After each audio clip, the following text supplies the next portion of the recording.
Hello everyone, आप सभी का द पीएससी प्रिपरेशन पे स्वागत है। आज हम 17 दिसंबर 2025 से बनने वाले सभी करंट अफेयर को कवर करेंगे। उससे पहले हम लास्ट क्लास का रिवीजन कर लेते हैं। लास्ट क्लास में हमने पढ़ा था प्रेस क्लब ऑफ इंडिया की पहली महिला अध्यक्ष कौन बनी है, संगीता बरू पिस्रोटी। स्टैनफोर्ड यूनिवर्सिटी के ग्लोबल एआई वाइब्रेंसी टूल 2025 में भारत का क्या स्थान है, थर्ड। फर्स्ट पोजीशन पे है अमेरिका। आईसीसी द्वारा किसी फीमेल क्रिकेटर को नवंबर माह के लिए प्लेयर ऑफ द मंथ चुना गया है, शेफाली वर्मा। किस देश के जोस एंटोनियो कास्ट ने राष्ट्रपति पद जीता है, चिली।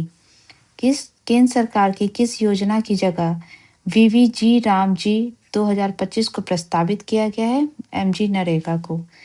विश्व पुस्तक मेला 2026 कहाँ आयोजित किया जा रहा है, न्यू दिल्ली में। देश का पहला स्वदेशी ध्रुव 64 माइक्रो प्रोसेसर किस कंपनी द्वारा बनाया गया है, सीडैक। रेटिंग एजेंसी क्रिसिल द्वारा भारत की विकास दर 2025-26 के लिए क्या रखी गई है, 7%। पीएम नरेंद्र मोदी अपने 4 दिवसीय दौरे में आज किस देश के आधिकारिक यात्रा के लिए पहुंचे हैं, तो जॉर्डन। किस देश के तेल अवीव विश्वविद्यालय में इंडिया चेयर की स्थापना की गई है, इजराइल। ग्लोबल टीचर प्राइज 2026 के लिए भारत की ओर से 3 टीचर का नामांकन किया गया है। ग्वालियर में जो है तानसेन समारोह आयोजित हुआ था, उसमें 2024 के लिए राष्ट्रीय तानसेन अवार्ड पंडित राजा कल्ले को दिया गया है और 2025 के लिए पंडित तरुण भट्टाचार्य को। मेरियम वेबस्टर द्वारा वर्ड ऑफ द ईयर 2025 श्लोक को चुना गया है। ये थे लास्ट क्लास के रिवीजन। अब शुरू करते हैं आज की क्लास को। पहला क्वेश्चन है, किसे ऑस्ट्रेलिया में भारत का अगला उच्चायुक्त नियुक्त किया गया है, ये नियुक्त किए गए हैं नगेश सिंह। तो ये अभी ऑस्ट्रेलिया में जो है अगले उच्चायुक्त होंगे, जो कि गोपाल बागले की जगह लेंगे। अगर कुछ हम इम्पोर्टेंट उच्चायुक्त की देखें तो यूनाइटेड नेशन जो है उसमें परमानेंट जो है जो इंडिया को रिप्रेजेंट करते हैं वो है परवा थेनी हरीश। यूएस के जो है विजय मोहन क्वात्रा। फ्रांस के लिए संजीव कुमार सिंगला। इसराइल के लिए जेपी सिंह। जापान के लिए नगमा मोहम्मद मालिक। यूएई के लिए दीपक मित्तल। अभी हाल ही में कुछ जो है अपॉइंटमेंट हुए हैं तो वो हम देख लेते हैं। कनाडा के हुए हैं appointed high commissioner Dinesh Kumar Patnaik. Vietnam के लिए तेसरिंग वांगचुक शेरपा। जर्मनी के लिए अजीत गुप्ते। कंबोडिया के लिए वनलाल लावना। क्रोएशिया के लिए अरुण गोयल। ओमान के लिए गोदावर्थी वेंकटा श्रीनिवास। हंगरी के लिए अंशुमान गौर। स्वीडन के लिए अनुराग भूषण। नेक्स्ट क्वेश्चन है, किस पूर्व भारतीय क्रिकेट खिलाड़ी द्वारा एक पुस्तक लिखा गया है जिसका नाम है the one cricket my life and more. तो इसका सही आंसर है शिखर धवन द्वारा ये बुक लिखी गई है। इसके अलावा कुछ और क्रिकेटर के द्वारा भी अपनी बायोग्राफी लिखी गई है, जैसे कि सचिन तेंदुलकर की बायोग्राफी है playing it my way by Sachin Tendulkar. Yuvraj Singh की है the test of my life from cricket to cancer and back. इसके अलावा आर अश्विन की है I have the street a kutti cricket story. Sourav Ganguly की है a century is not enough. VVS Laxman की है 281 एंड बियॉन्ड। संजय मंजेकर के है इम्परफेक्ट। जो है इसके अलावा सुरेश रैना के द्वारा लिखी गई है believe what life and cricket taught me. और सुनील गावस्कर के द्वारा लिखी गई है सन्नी डेज। नेक्स्ट क्वेश्चन है, किस राज्य द्वारा अगले 5 साल 2025 से लेकर 2030 के लिए 7 निश्चय योजना 3 शुरू की गई है। ये तीसरा है शुरू किया गया है, तो बिहार गवर्नमेंट के द्वारा ये शुरू किया गया है। ठीक है, तो इसमें जो है 7 अब इससे पहले 7 निश्चय योजना 1 और 2 भी आ चुका है। फर्स्ट जो आया था 2015 से लेके 2020 के लिए आया था और दूसरा जो आया था 2020 से 25 के लिए। ये अभी आया 2025 से 30 के लिए। तो 7 जो प्रॉमिस जो किए जाते हैं इस बार इंक्लूड किए गए हैं। उससे पहले हम फर्स्ट और सेकंड पढ़ लेते हैं, उसमें क्या क्या इंक्लूड किया गया था। फर्स्ट योजना में जो था आर्थिक हल और युवाओं को बल था। आरक्षित रोजगार, महिलाओं का अधिकार, हर घर बिजली लगातार, हर घर नल जल, घर तक पक्की गली नालियां, शौचालय का निर्माण, घर का सम्मान, अफसर बड़े आगे बढ़े। ये थे योजना 1, 7 निश्चय योजना 1 का। 7 निश्चय योजना 2 में था युवा शक्ति बिहार की प्रगति, सशक्त महिला, सक्षम महिला, हर खेत तक पानी, स्वच्छ गांव समृद्ध गांव, स्वच्छ शहर विकसित शहर, कनेक्टिविटी होगी और आसान और सबके लिए स्वास्थ्य सुविधा। ये 7 निश्चय योजना 2 थी। अभी 7 निश्चय योजना 3 में जो है क्या क्या संकल्प लिए गए हैं। दोगुना रोजगार, दुगनी आय, आर्थिक सशक्तिकरण का संकल्प है, समृद्ध उद्योग, सशक्त बिहार, निवेश और औद्योगिक विस्तार है, कृषि में प्रगति, प्रदेश की समृद्धि, किसानों की आय में वृद्धि का वादा किया गया है, उन्नत शिक्षा, उज्जवल भविष्य, गुणवत्तापूर्ण शिक्षा व्यवस्था, सुलभ स्वास्थ्य, सुरक्षित जीवन, बेहतर इलाज का मजबूत आधार, आधुनिक विस्तार, सड़क, ऊर्जा, शहर और पर्यटन को बढ़ावा दिया जाएगा, सबका सम्मान, जीवन आसान, तकनीक आधारित सुशासन पर जोर दिया गया है। बिहार से कुछ इम्पोर्टेंट करंट अफेयर को हम रिलेट करें तो बिहार विधानसभा चुनाव 2025 जो है एनडीए के द्वारा जीती गई थी। बिहार की 10वीं बार मुख्यमंत्री बने नीतीश कुमार। इसके अलावा बिहार के मुजफ्फरपुर को लिम्का बुक ऑफ रिकॉर्ड्स में दर्ज किया गया था मतदाता जागरूकता अभियान के लिए। और देश के सबसे लंबे कार्यकाल तक तो सीएम पद रहने के क्रम में बिहार के मुख्यमंत्री नीतीश कुमार का देश में 8वां स्थान है। बिहार के मुख्यमंत्री नीतीश कुमार जी द्वारा 20 सालों में पहली बार होम मिनिस्ट्री छोड़ी गई है और यूनेस्को में जो है छठ पूजा को अमूर्त सांस्कृतिक विरासत में शामिल करने का प्रस्ताव दिया गया था। पिंक मोबाइल पुलिस टीम का गठन बिहार गवर्नमेंट के द्वारा किया गया है। 18वीं बिहार विधानसभा का अध्यक्ष डॉक्टर प्रेम कुमार नियुक्त किए हुए हैं। 22वीं त्रिपिटक पाठ का आयोजन गया जी में हुआ है। बिहार के द्वारा एफआईआर और कोर्ट केसेस की मॉनिटरिंग के लिए दर्पण वेबसाइट लॉन्च किया गया है। पटना पुस्तक मेला में दुनिया की सबसे महंगी किताब मैं का विमोचन किया गया है जिसके लेखक हैं रत्नेश्वर। और बिहार में 3 और नए विभाग का गठन किया गया है। और बिहार के राजगीर खेल एकेडमी को हॉकी के लिए सेंटर ऑफ एक्सीलेंस का दर्जा मिला है। सॉरी। नेक्स्ट क्वेश्चन है विजय दिवस कब मनाया जाता है? तो ये 16 दिसंबर को मनाया जाता है। ठीक है, तो इसी के उपलक्ष्य में अभी द्रौपदी मुर्मू जी ने राष्ट्रपति भवन में परमवीर दीर्घा का उद्घाटन किया है। ठीक है, और इसमें जो 21 परमवीर चक्र विजेताओं को का चित्र प्रदर्शित किया गया है। जो विजय दिवस है ये इसलिए मनाया जाता है क्योंकि 16 दिसंबर 1971 को जो है भारत और पाकिस्तान जो ईस्ट पाकिस्तान है दैट इज जो अभी करेंटली बांग्लादेश है वहाँ पे लड़ाई हुई थी। तो उसमें जो लेफ्टिनेंट जनरल थे नाजी के द्वारा जो कमांडर थे पाकिस्तानी फोर्स ईस्ट पाकिस्तान के उनके द्वारा सरेंडर किया गया था ढाका में। तो इसी के उपलक्ष्य में विजय दिवस मनाया जाता है और इस दिन कम से मतलब 93,000 से ज़्यादा पाकिस्तानी सोल्जर्स के द्वारा जो है सरेंडर किया गया था। और इसके तहत जो है जो ईस्ट पाकिस्तान जो था उसकी जो है वहाँ पे भारत की विजय हुई थी और Bangladesh as a independent nation का उदय हुआ था। और ये जो लड़ाई है 13 दिन तक चला था और ये शॉर्टेस्ट फुल स्केल वॉर माना जाता है हिस्ट्री में। और ये 2025 में इसकी 54th एनिवर्सरी है। नेक्स्ट क्वेश्चन है इम्पोर्टेंट डेट से रिलेटेड फैक्ट देखें तो भारतीय सेना द्वारा हैफा दिवस 23 सितंबर को मनाया जाता है। वर्ल्ड डायबिटीज डे 14 नवंबर को। 15 नवंबर को बिरसा मुंडा जयंती की 150वीं जयंती मनाई गई। 93rd इंडियन एयरफोर्स डे 8 अक्टूबर को। वर्ल्ड टॉयलेट डे 19 नवंबर को। वर्ल्ड चिल्ड्रन डे 20 नवंबर को। गुरु तेग बहादुर बलिदान दिवस 25 नवंबर को। काशी तमिल संगम जो है मनाया जाता है जिस इस बार की थीम थी लेट अस लर्न तमिल। संविधान दिवस जो है 26 नवंबर को और इस पे जो है 9 भाषाओं में लोकल भाषा में संविधान का लोकार्पण किया गया था। वर्ल्ड एड्स डे 1 दिसंबर को। नौसेना दिवस 4 दिसंबर को।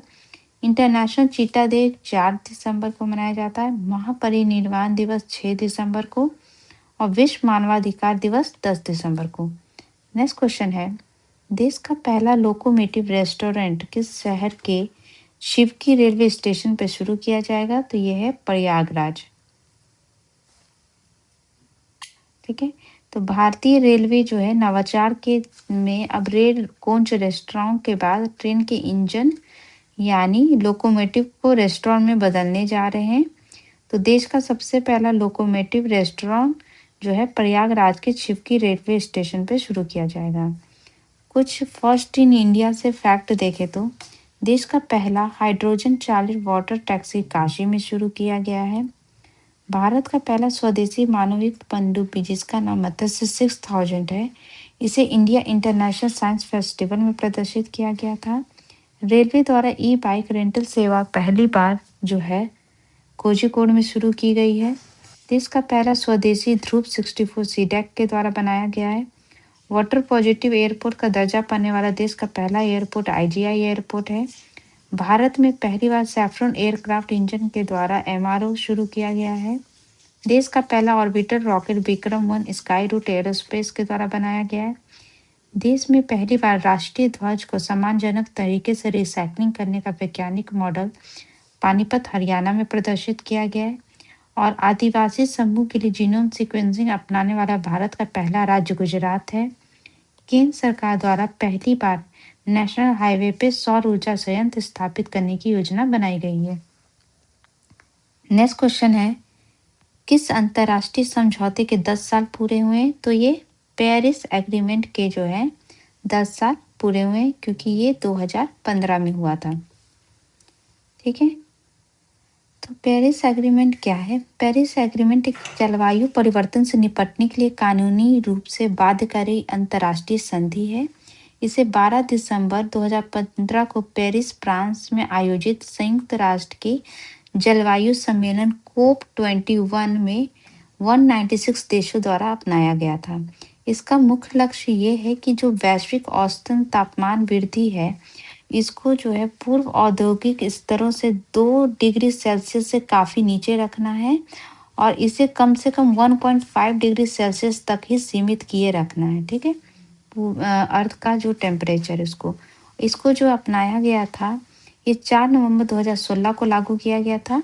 और इसके लिए जो सभी देश हैं, गैस जो ग्रीन हाउस गैस है उसके उत्सर्जन को कम करने के लिए जो है राष्ट्रीय स्तर पर निर्धारित योगदान करने और रिपोर्ट करने की आवश्यकता होती है इसमें। इसके अलावा अगर भारत की भूमिका को देखें तो 2 अक्टूबर 2016 को भारत के द्वारा इस समझौते पर एग्रीमेंट पर साइन किया गया था और भारत ने 2030 तक जो अतिरिक्त जितना भी जो एक्स्ट्रा कार्बन जो है उसको सिंक बनाने और उसको उत्सर्जन की तीव्रता को कम करने का लक्ष्य रखा गया है। और ये जो समझौता है क्योटो प्रोटोकॉल का स्थान लेता है। नेक्स्ट क्वेश्चन है, 600 अरब डॉलर से अधिक संपत्ति वाले पहले व्यक्ति कौन बने हैं? तो ये बने हैं एलन मस्क। अमेरिका के दिग्गज कारोबारी और इलेक्ट्रिक कार कंपनी टेस्ला के सीईओ एलन मस्क ने एक और इतिहास रचा है। वो 600 अरब डॉलर या इससे ज़्यादा की संपत्ति वाली दुनिया के पहले व्यक्ति बन गए। उनकी कुल संपत्ति 677 अरब डॉलर है और इसके साथ ही मस्क दुनिया के पहले ट्रिलियनर बनने की राह में ये आगे बढ़ रहे हैं। अमेरिका से रिलेटेड कुछ फैक्ट देखें तो भारत और अमेरिका जो है, भारत में पहली बार अमेरिका के द्वारा एलपीजी खरीदा गया है। मतलब भारत अमेरिका से पहली बार एलपीजी खरीदेगा। हाल में भारत अमेरिका के बीच जो है MH-60R सी हॉक के विमान के रखरखाव के लिए समझौता हुआ है और अमेरिका का उपग्रह ब्लू बर्ड 6 को भारत की सबसे शक्तिशाली रॉकेट LBM-3 मार्क 3 से लॉन्च किया गया है और अमेरिका के द्वारा 33 साल बाद परमाणु परीक्षण किया गया है। अमेरिका का जो है इतिहास का सबसे लंबा शटडाउन जो है अमेरिका में लगाया गया है। 232 साल पुराना पेनिस प्रचलन को समाप्त किया गया है और ट्रम्प की गाजा शांति योजना का प्रस्ताव UNSC United Nations security council में जो है इसको अपनाया गया है। अमेरिका के द्वारा सऊदी अरेबिया को F-35 लड़ाकू विमान को बेचने की योजना बनाई जा रही है। माइक्रोसॉफ्ट द्वारा जो है, जो अमेरिका की कंपनी है और इसके द्वारा इंडिया में जो है वो 17.5 अरब डॉलर का निवेश किया गया। अमेजन के द्वारा $35 अरब का निवेश 2030 तक किया जाएगा और इसके अलावा अमेरिका के द्वारा कोर 5 गठन का योजना बनाया जा रहा है, जिसमें आते हैं अमेरिका, चाइना, रशिया, इंडिया और जापान। नेक्स्ट क्वेश्चन है, वर्ल्ड इकोनॉमिक फोरम का जो दावोस में बैठक होगा उसमें भारत के कितने केंद्रीय मंत्री हिस्सा लेंगे? तो 4 केंद्रीय मंत्री हिस्सा लेंगे इसमें। तो अगले महीने स्विट्जरलैंड के दावोस शहर में इसकी बैठक होगी। इसमें जो है 4 केंद्रीय मंत्री इंडिया से हिस्सा लेंगे, 4 कैबिनेट मिनिस्टर लेंगे और जो है 5 राज्यों के, कल मैंने आपको 4 बताया था, इसमें 5 राज्यों के मुख्यमंत्री जो सीएम हैं वो हिस्सा लेंगे और कुछ कंपनियों के सीईओ हिस्सा लेंगे। इसमें 4 मंत्री कौन है? वो है रेल मंत्री, फर्स्ट है रेल मंत्री अश्विनी वैष्णव, दूसरे हैं कृषि मंत्री शिवराज सिंह चौहान, थर्ड है नागरिक उड्डयन मंत्री राम मोहन नायडू और 4 है उपभोक्ता मंत्री प्रहलाद जोशी। और 5 राज्यों के मुख्यमंत्री शामिल होंगे जिसमें है महाराष्ट्र के, ये स्टेट के मैं बता रही हूँ स्टेट के कौन कौन से सीएम हिस्सा लेंगे। महाराष्ट्र के मुख्यमंत्री देवेंद्र फडणवीस, आंध्र प्रदेश के मुख्यमंत्री एन चंद्रबाबू नायडू, असम के जो है हेमंत विश्वा शर्मा, तेलंगाना के मुख्यमंत्री रेवंत रेड्डी और मध्य प्रदेश के मोहन यादव। और इसके अलावा जो उत्तर प्रदेश का उच्च स्तरीय प्रतिनिधि भी इसमें शामिल होगा। कुछ उद्योगपति हिस्सा लेंगे जिनमें से प्रमुख है मुकेश अंबानी, टाटा समूह के एन चंद्रशेखर, भारतीय समूह के सुनील भारती मित्तल। नेक्स्ट क्वेश्चन है, पीएम नरेंद्र मोदी अपने 4 दिवसीय दौरे में आज किस देश के आधिकारिक यात्रा के लिए पहुंचे हैं? तो कल वो जॉर्डन गए थे और आज पहुंच गए हैं इथोपिया और नेक्स्ट इनका होगा ओमान जाने का। ठीक है, तो इथोपिया पहुंचे हैं, तो कल उससे पहले वो गए थे जॉर्डन। तो जॉर्डन में कुछ समझौते हुए हैं तो वो हम देख लेते हैं। तो जॉर्डन और इंडिया की, ये जो है जॉर्डन और इंडिया के बीच जो है 5 चीज़ों पे समझौते पे हस्ताक्षर में, जो है स्वच्छ ऊर्जा, जल प्रबंधन, संस्कृति और डिजिटल नवाचार, इसके अलावा नवीकरण ऊर्जा और पे समझौते हुए हैं। इसके अलावा परमाणु ऊर्जा सहयोग स्थापित करने को लेकर भी समझौता हुआ है और एक समझौता हुआ है कि जॉर्डन की जो पेट्रो एक जॉर्डन की प्रसिद्ध पर्यटक केंद्र है और भारत की एलोरा गुफाओं के बीच आपसी समझबूझ बढ़ाने को लेकर समझौता हुआ है। आज जो इथोपिया पहुंचे, इथोपिया की लोकेशन जो है अफ्रीका महाद्वीप में ये आता है। ठीक है, तो यहाँ पे आप देख सकते हैं ये है इथोपिया। जब हम इधर से इंडिया से होते हुए आते हैं, ये अरब प्रायद्वीप है, जहाँ पे यहाँ पे जो था वो जॉर्डन की लोकेशन थी। ठीक है, और आज ये पहुंचे इथोपिया। तो यहाँ पे गल्फ ऑफ आडेन होते हुए हम रेड सी होते हुए यहाँ आ जाते हैं, तो इजिप्ट के पास यहाँ पे स्वेज नहर और ये आपका मेडिटेरियन सी आ जाता है। ठीक है, तो यहीं पे पहुंचे हैं। इथोपिया की राजधानी जो है अदीस अबाबा है। जो इथोपिया की जो लोकेशन है वो हम देखें तो इसकी जो सीमा है वो Somalia, Djibouti, Eritrea, Sudan, south Sudan और केनिया से लगती है। ठीक है, इथोपिया जो है ये जो होता है, ये जो है आप देख रहे हैं स्ट्रक्चर, इसको हॉर्न ऑफ अफ्रीका कहते हैं। इसमें 4 देश आते हैं, एक आता है आपका सोमालिया, जिबूती, इरिट्रिया और इथोपिया। इन 4 कंट्री को हम हॉर्न ऑफ अफ्रीका कहते हैं। यहाँ पे आप लोकेशन देख रहे होंगे लेक टाना की जो लोकेशन है, यहाँ से जो है, यहाँ से आपकी जो है ब्लू नाइल रिवर निकलती है। ठीक है, तो ब्लू नाइल जो है वो इथोपिया से निकलती है और यहाँ पे आप देख रहे होंगे ये जो है इसको हम कहते हैं लेक विक्टोरिया और लेक विक्टोरिया से जो है वाइट नाइल निकलती है। ठीक है, और ये दोनों जो है ये आगे जाके यहाँ पे मिल जाती हैं और ये आगे जाके यहीं से जो मिलने के बाद ये जो कहलाती हैं ये नाइल रिवर कहलाती है, जो वर्ल्ड की लॉन्गेस्ट रिवर है और इजिप्ट होते हुए ये मेडिटेरियन सी में गिर जाती हैं।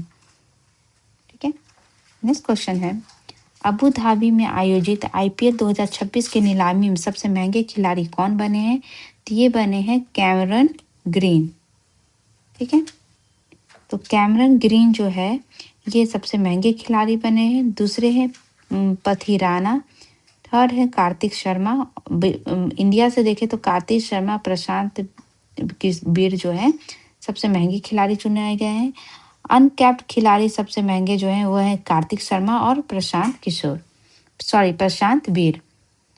खेल से कुछ रिलेटेड फैक्ट देखें तो आईजीपीएल टूर तीसरी बार जीतने वाले पहले खिलाड़ी गगनजीत भुल्लर बने हैं। राजस्थान में जो खेलो इंडिया यूनिवर्सिटी गेम 2025 हुआ था, इसमें प्रथम स्थान पर चंडीगढ़ यूनिवर्सिटी है। फीफा शांति पुरस्कार जो है डोनाल्ड ट्रंप को प्रदान किया गया है। साइप्रस में फाइट कैंडिडेट्स 2026 में हिस्सा लेने वाली एकमात्र भारतीय शतरंज खिलाड़ी आर प्रज्ञानंद है। Junior male hockey cup 2025 Germany ने जीता था। मेजर लीग सॉकर के इतिहास में लगातार 2 बार सर्वश्रेष्ठ खिलाड़ी का खिताब जीतने वाले दूसरे खिलाड़ी लियोनेल मेसी हैं। आईजीपीएल इनविटेशनल यूएई में जो करणदीप खोचर है उनके द्वारा उनका पहला आईजीपीएल खिताब जीता गया है। डब्ल्यूडब्ल्यूई के प्रसिद्ध खिलाड़ी जॉन सीना ने संन्यास की घोषणा की है। अमूल की जो भारतीय brand fruit and dairy brand है उसने FIFA world champion Argentina team के साथ साझेदारी की है। बिहार का जो राजगीर खेल एकेडमी को है हॉकी के लिए सेंटर ऑफ एक्सेलेंस का दर्जा मिला है। अंडर 19 एशिया कप यूएई में जो वैभव सूर्यवंशी ने एक वनडे में सर्वाधिक छक्के लगाने का रिकॉर्ड बनाया है। और इंडिया के द्वारा पहला विश्व स्क्वैश 2025 जीता गया है। आईसीसी के द्वारा शेफाली वर्मा को नवंबर माह के लिए प्लेयर ऑफ द मंथ चुना गया है। साइंस एंड टेक्नोलॉजी फैक्ट से रिवीजन करें तो अमेरिका वैज्ञानिकों द्वारा जो अंटार्कटिका में धरती का सबसे पुराना बर्फ खोजा गया था। नासा के द्वारा सुपरसोनिक जेट X-59 का परीक्षण किया गया है। रशिया के वैज्ञानिकों द्वारा 2 ब्लैक होल्स को एक दूसरे की परिक्रमा करते देखा गया। भूमध्य सागर में वाटर माइट मिला था जिसका नाम जो है डॉक्टर तापस चटर्जी के नाम पे रखा गया था, जिनका संबंध धनबाद झारखंड से है। आईआईटी मद्रास द्वारा वीटीओएल तकनीक विकसित की गई है। इसरो द्वारा जीटीओ में स्थापित देश का सबसे भारी उपग्रह है जिसका नाम है CMS-03, जिसको भी लॉन्च किया गया था LVM-3 से। नरेंद्र मोदी जी द्वारा पहले emerging science technology and emerging conclave 2025 का उद्घाटन किया गया है। नासा और इसरो का जो है संयुक्त उपग्रह है निसार, उसको ऑपरेशन घोषित किया गया। इसरो के द्वारा 2030 तक मंगलयान मिशन 2 लॉन्च किया जाएगा। ईएसए द्वारा अंतरिक्ष की हवा से भोजन बनाने के लिए हॉबी वॉन नामक पहल की शुरुआत की गई है। गगनयान मिशन 2027 के लिए गोदरेज एरोस्पेस के द्वारा इसरो को पहला ह्यूमन रेटेड L-110 विकास इंजन दिया गया है। भारत ने वैश्विक अंतरिक्ष अर्थव्यवस्था में हिस्सेदारी 8% होने का लक्ष्य 2030 रखा है। और चाइना के मानव रहित सेंजो 22 लॉन्च किया गया है चाइना के द्वारा। देश का पहला ऑर्बिटर रॉकेट विक्रम-1 जो है स्काई रूट एरोस्पेस के द्वारा बनाया गया है। भारत की पहली स्वदेशी पोत यातायात प्रबंधन प्रणाली आईआईटी मद्रास के द्वारा विकसित की गई है। अमेरिका का जो परसेवरेंस रोवर है उसने मंगल ग्रह पर विद्युत गतिविधि की खोज की है। और नासा जो है मतलब निसार जो उपग्रह है जो ऑपरेशन घोषित किया गया था वो अपने वैज्ञानिक चरण में भी पहुंच गया था। IAU द्वारा मंगल ग्रह पर क्रेटर का नाम भारतीय वैज्ञानिक MS कृष्णन के नाम पर रखा गया है। और भारतीय वैज्ञानिकों द्वारा सबसे दूरस्थ आकाशगंगा का नाम अलकनंदा नदी पे रखा गया है। और अमेरिका का उपग्रह ब्लू वर्ड 6 को भारत के सबसे शक्तिशाली रॉकेट LVM-3 से लॉन्च किया गया है। इसरो का दूसरा अंतरिक्ष बंदरगाह जिसका संचालन 2027 में शुरू हुआ उसका नाम है तूतीकोन, तमिलनाडु के पास। देश का पहला स्वदेशी ध्रुव 64 माइक्रो प्रोसेसर CDAC के द्वारा लॉन्च किया गया है। तो ये थे आज के important current affair. Thank you so much.